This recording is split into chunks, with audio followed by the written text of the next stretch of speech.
La plus vaste opération de cyberpolice dans l'histoire judiciaire belge, Twitter ralenti en Russie, les serveurs de Microsoft Exchange piratés par des hackers chinois ou encore une arnaque qui sévit sur Messenger, c'est ce qu'on va voir tout de suite dans ce premier épisode des Actus du Net. Mais tout d'abord, je souhaitais évoquer avec vous ce bug qu'a subi Windows 10 après sa dernière mise à jour.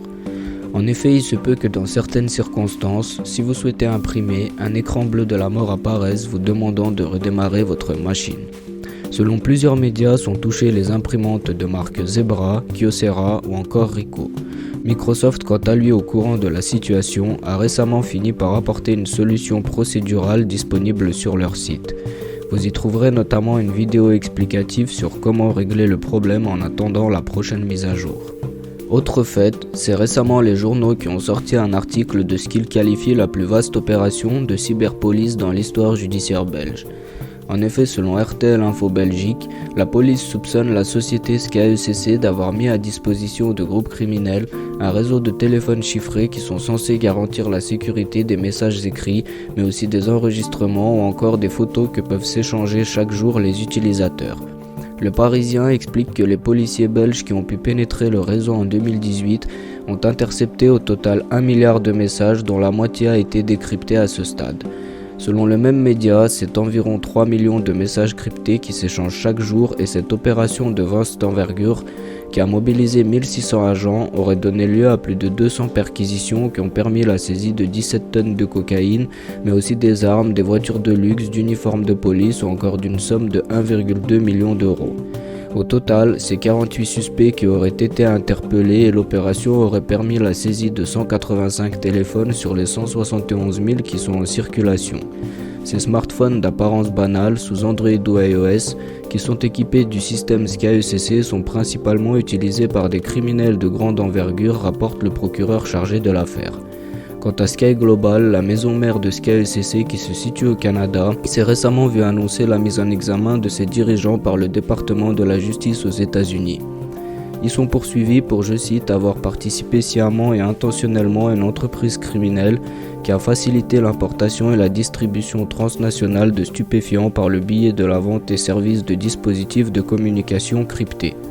Quant à SKECC, sur leur site, on pouvait lire sur le pop-up d'accueil que SKECC reste sécurisé et n'a pas été piraté.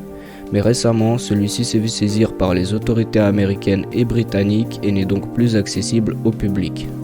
En Russie, c'est Twitter qui se voit reprocher par Moscou de ne pas avoir supprimé des contenus qui, je cite, incitent les mineurs à se suicider, contenant de la pédopornographie ainsi que des informations sur l'usage de drogue.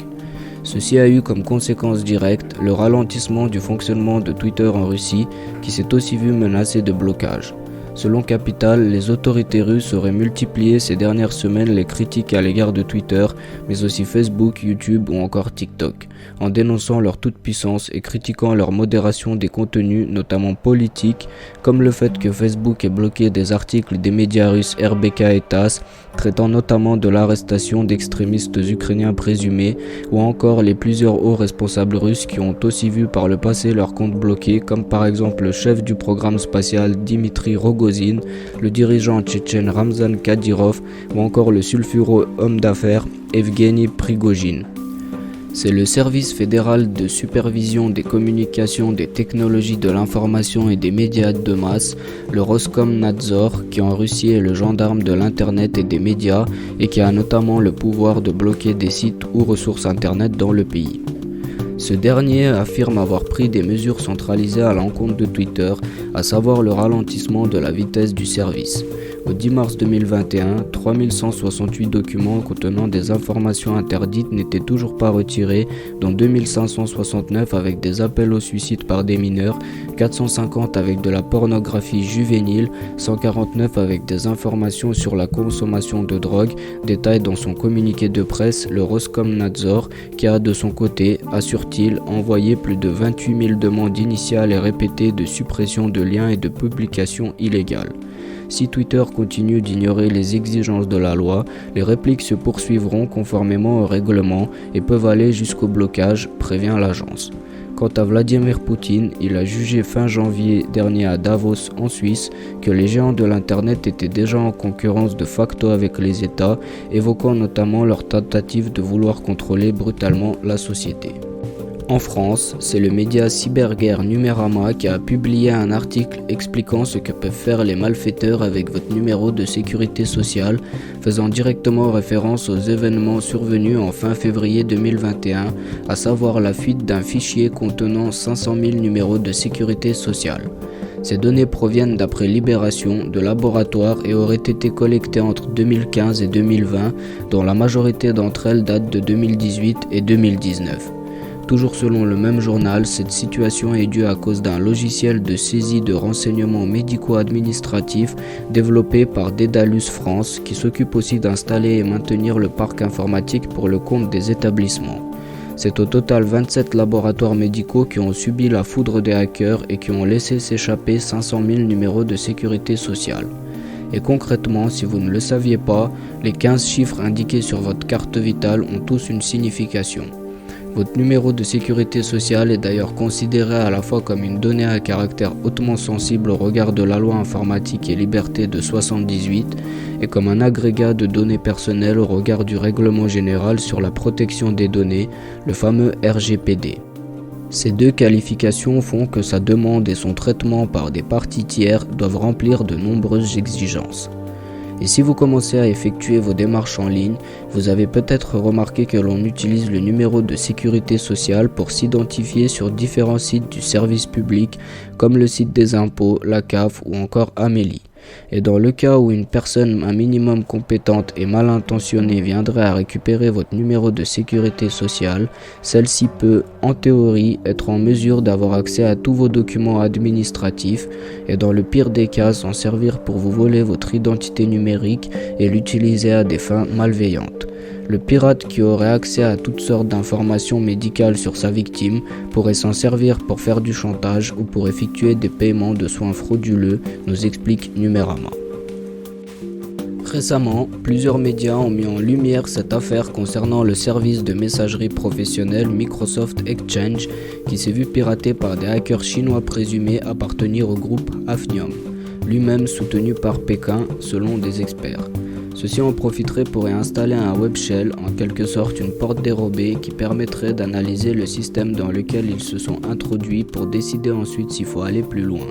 Cette opération ayant été détectée le 6 janvier dernier par des chercheurs en sécurité de Volexity, nous apprend que ce piratage s'appuie en réalité sur 4 failles 0D qui ont été patchées par Microsoft en début mars. Selon Shodan, c'est plus de 266 000 serveurs qui étaient toujours vulnérables le jeudi 4 mars 2021, dont plus de 10 000 en France. Plus récemment, on apprend que les premiers rançongiciels exploitant les failles Microsoft Exchange ont été diffusés et qu'il existe encore plus de 125 000 systèmes vulnérables dans le monde, probablement dû au fait que les mises à jour n'étaient pas encore été installées.